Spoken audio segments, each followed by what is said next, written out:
नमस्कार, विशेष में स्वागत है आपका। मैं हूं आपके साथ अर्पिता आर्या।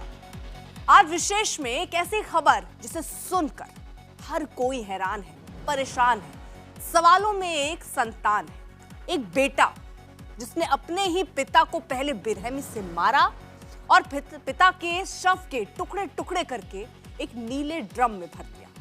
इससे पहले कि वो पिता की लाश को ठिकाने लगा पाता, पकड़ा गया। लेकिन सवाल यह है कि आखिर एक बेटे ने ऐसा किया क्यों? लखनऊ से समर श्रीवास्तव की ये रिपोर्ट देखिए।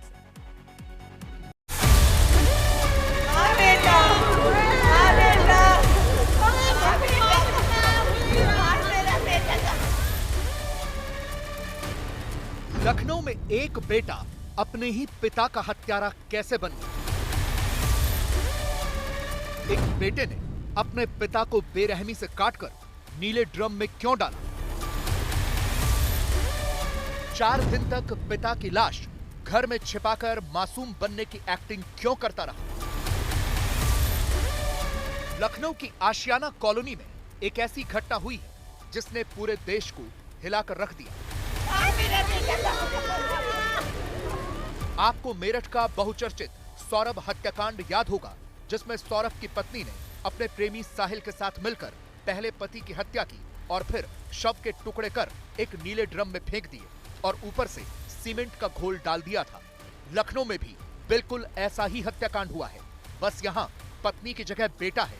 लखनऊ में 49 साल के मानवेंद्र सिंह को उनके ही 21 साल के बेटे ने पहले गोली मारी, फिर पिता के शव के टुकड़े किए और फिर नीले ड्रम में डाला और तेजाब से गलाने की तैयारी भी कर रहा था।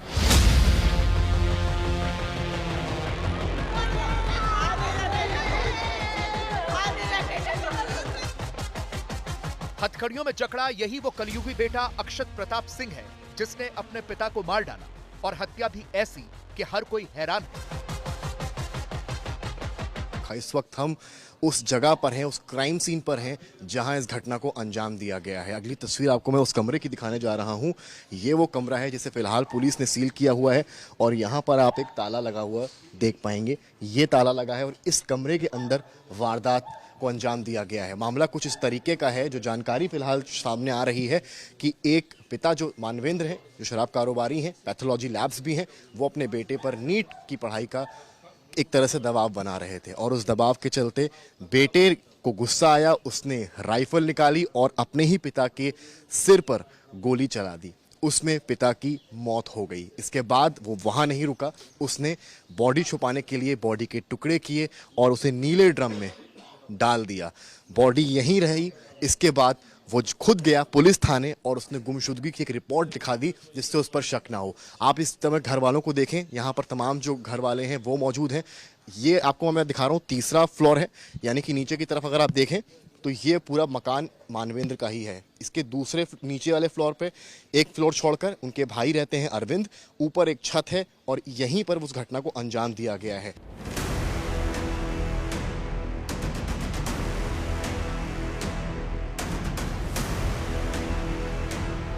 तो कहानी यह है कि मानवेंद्र सिंह लखनऊ में शराब के बड़े कारोबारी हैं। इसके अलावा उनकी कई सारी पैथोलॉजी लैब्स भी हैं। वो अपने बेटे अक्षत और छोटी बेटी के साथ आशियाना इलाके की इस कोठी में रहते थे। उनकी पत्नी नहीं है। इसी घर में एक फ्लोर पर मानवेंद्र के छोटे भाई और बिजनेस पार्टनर भी रहते थे और एक फ्लोर पर किराएदार भी रहते हैं। 19 फरवरी की देर रात को मानवेंद्र सिंह किसी शादी से लौटे और फिर अचानक से 20 फरवरी से लापता हो गए। सुबह पड़ोसियों ने और उनके छोटे भाई ने बेटे अक्षत से पूछा कि पापा कहाँ हैं, तो अक्षत ने बताया कि पापा दिल्ली चले गए हैं और 2 दिन में वापस आएंगे। लेकिन मानवेंद्र सिंह का फोन लगातार स्विच ऑफ आ रहा था। अगले दिन भी जब फोन ऑफ मिला तो उनके भाई और बाकी पड़ोसी अक्षत के साथ थाने गए, मानवेंद्र सिंह की गुमशुदगी की रिपोर्ट दर्ज कराई। हमको 20 तारीख को मोबाइल स्विच ऑफ मिला सवेरे से। तब हमने इनके लाने पता किया कि भैया स्विच ऑफ क्यों है। हमको बताया गया कि वो दिल्ली गए हैं। आपने किससे पूछी ये बात? उनके लड़के से, अक्षत से। हाँ, अक्षत से। क्या कहा उसने? उसने कहा कि वो दिल्ली गए हैं, सुबह निकल गए थे और 2 दिन बाद वापस आएंगे। तो हमने कहा ठीक है। 1 दिन तक इंतजार किया। दूसरे दिन शाम तक है ना, वो दूसरे दिन शाम तक फिर भी स्विच ऑफ रहा। तो उसके बाद हमने कहा कि वो भैया स्विच ऑफ है, क्या करें इसके लाने चलो। थाने में एप्लीकेशन दो, मोबाइल स्विच ऑफ नहीं होते उनके। आप ही ने कहा उनसे कि आप थाने में एप्लीकेशन दो? तो उसके बाद फिर एप्लीकेशन लिखी, सब लोगों ने मिलके एप्लीकेशन लिखी। एप्लीकेशन लिखने के बाद थाने में गए, मिसिंग की रिपोर्ट लिखाई। उसके बाद हम लोग कैमरे ढूंढते रहे और तलाश करते रहे, लेकिन कोई पता नहीं चला।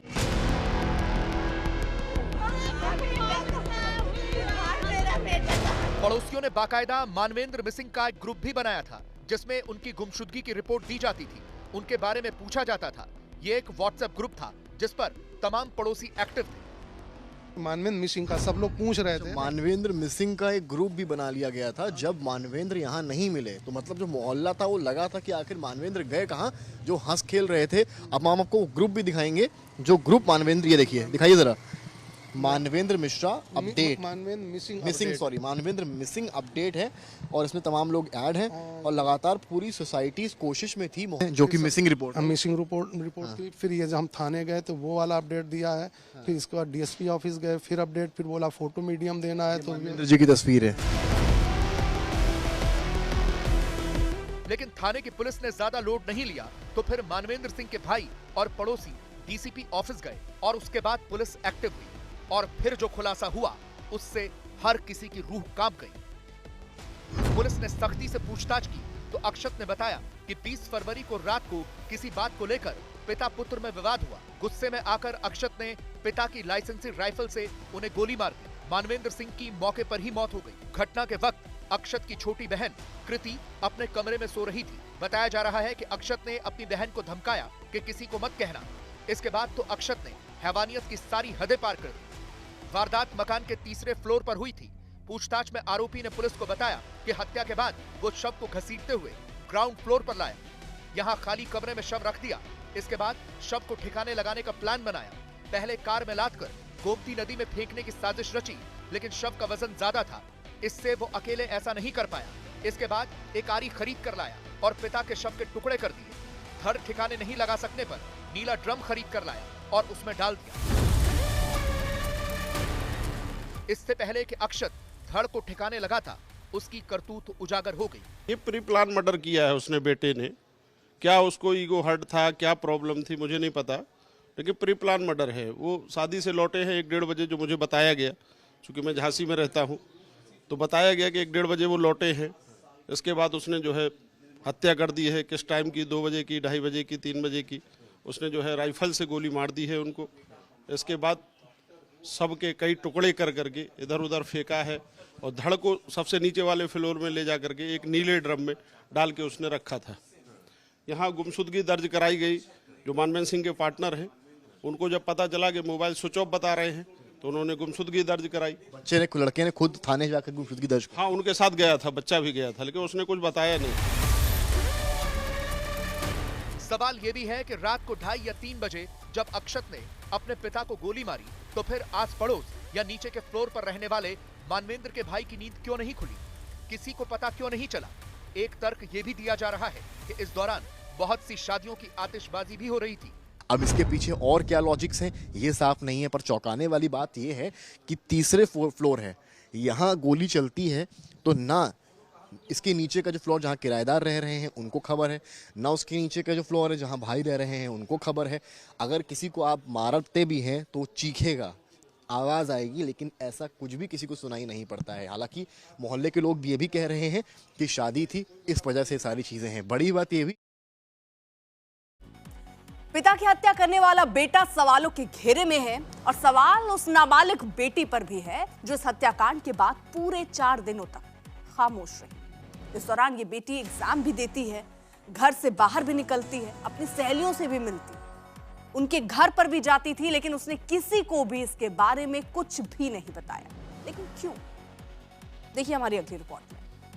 लेकिन सवाल यह है कि अक्षत ने अपने पिता की हत्या क्यों की, जिस पिता ने बचपन से पाला, जो सब कुछ उसी के लिए कर रहा था, क्योंकि वो घर का इकलौता बेटा था, जिस पिता ने बचपन से ही उसे माँ का प्यार भी दिया था, अच्छे स्कूल में पढ़ाया, अच्छी जिंदगी दी, सारे ऐशो आराम दिए, और उसी ने पिता को काट डाला। लेकिन क्यों? ये वो सवाल है जिसका जवाब हर कोई जानना चाह रहा है।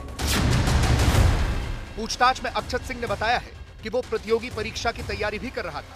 उसने बताया कि पिता उस पर नीट निकालने का दबाव बना रहे थे। घटना के समय बातचीत के दौरान उसने इसकी तैयारी करने से मना कर दिया था। इस पर मानवेंद्र सिंह भड़क गए और उस पर लाइसेंसी राइफल तान दी।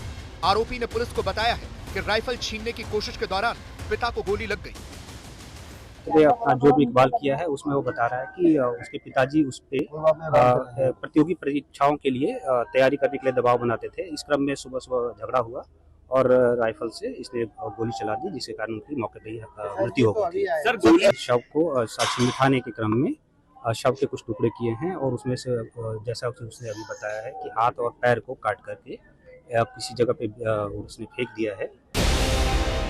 लेकिन ये थ्योरी किसी के गले नहीं उतर रही, क्योंकि वो खुद व्यापारी थे, बड़े कारोबारी थे। वो अपने इकलौते बेटे पर ऐसा दबाव क्यों बनाएंगे, ये किसी के गले नहीं उतर रहा। खुद मानवेंद्र के भाई ये थ्योरी मानने को तैयार नहीं है। पता नहीं चल रहा। नीट लोग कर रहे हैं, इतना बड़ा कारोबार, वो जहाँ चाहते वहाँ। नीट का कोई ताल्लुकात नहीं। क्या है अब क्या बता दे, वो तो वही बता सकते हैं। लेकिन सवाल तो ये भी है कि अक्षत ने तो पिता की हत्या की तो उसे पकड़े जाने का डर था, इसलिए उसने सबको बेवकूफ बनाया और वो घुमाता रहा। लेकिन मानवेंद्र की बेटी ने अपना मुंह क्यों नहीं खोला?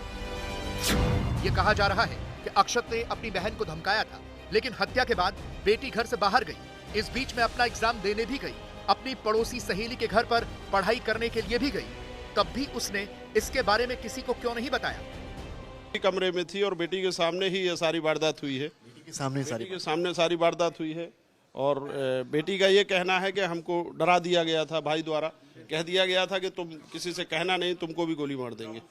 ये अभी तक बेटी ने बताया है, बकाया वो सदमे में है, बोल नहीं रही है। मानवेंद्र सिंह की लाश उनके घर में पड़ी थी और बेटा अनजान बने रहने की एक्टिंग कर रहा था। कह रहा था कि पापा दिल्ली गए हैं और इस दौरान उनकी बेटी भी नॉर्मल थी।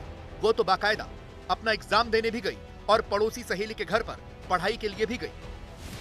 उदयवीर सिंह जी हमारे साथ हैं। उदयवीर जी, ये जो सारी घटना हुई है यहाँ आपकी कॉलोनी में, जो आपकी बेटी है वो उनकी बेटी की दोस्त है, अक्सर साथ में पढ़ाई करते थे, खाना खाते थे साथ में। जब ये घटना हुई है उसके 2-3 दिन तक वो पढ़ाई कर रही थी अपने एग्जाम के लिए। जब बॉडी घर पर थी वो आपके घर भी आई, कैसा बेटी का रवैया कैसा लग रहा था? कुछ नहीं, सामान्य थी। उसने मेरे दादू नमस्ते, मैं नमस्ते कह ठीक है। और पहले आई थी घर तो उसने ये भी पूछा था कि मैं यहाँ आके पढ़ लूँ, तो पढ़ लो। ऐसा क्यों? क्योंकि वो अपने घर में नहीं पढ़ पा रही थी, ऐसा था? नहीं, वो सहेली के वो भी इम्तहान दे रही है ना, तो उसके ही पास गई थी, यहाँ आके हम पढ़ लें, बस पढ़ लो दोनों। मेरे से नहीं कहा, वो हमारी लड़के की बहू से पूछा, आंटी मैं यहाँ पढ़ लो तो पढ़ लो, बस। और इससे ज़्यादा बात कोई हुई नहीं। आती थी कोई एक आधी दिन जाता हुआ, रोज आती थी।